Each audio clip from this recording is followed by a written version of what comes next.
Alright, it's 30 degrees Celsius and humid, so let's be quick. 2 years ago I made this quick off-the-cuff video of installing this clothesline elevator. It was quick and unscripted, and ever since then at regular interviews I get people complaining that I didn't show the connection part in detail. So I'm going to take 5 minutes and I'm going to show it to you nicely and close up. So here's the clothesline crank. It's a simple loop of metal. It has a hole at each end, and then there's a shaft in the middle that, as you can see, is a slightly more elongated hole.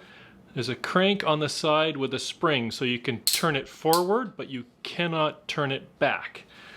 And the way it works is you feed the clothesline in from either end through the holes, and then both pieces pass each other as they go through the shaft in the middle until you have the clotheslines beside each other.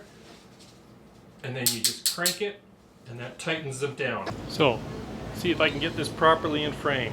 Here's the two pieces of clothesline. One hand and the other hand, kind of trying to hold it together. And here's the crank. So I'm going to feed the clothesline through one end of the crank, and then it's going through the shaft in the middle. I'm going to take the other piece of clothesline and feed it through the hole on the other side of the crank. And then again, and this is getting harder here because it's under tension. Feed it through.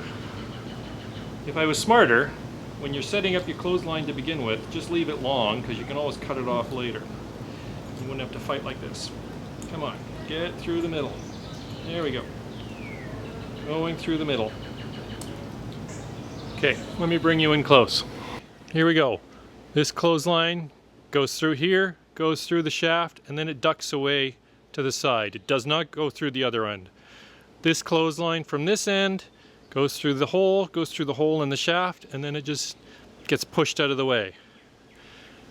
Then you take the crank and you just start tightening.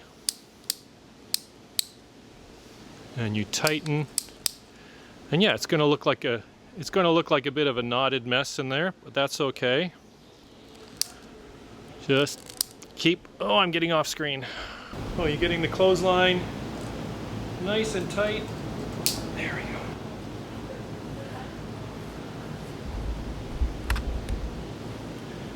go. And that's pretty good.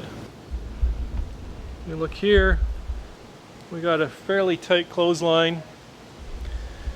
And really, once you start using it, you can always give it another crank if you think it needs a bit more. And that's it. That's how you connect the clothesline with one of these ratchet gizmos. Thanks for stopping by. We'll see you on the next one.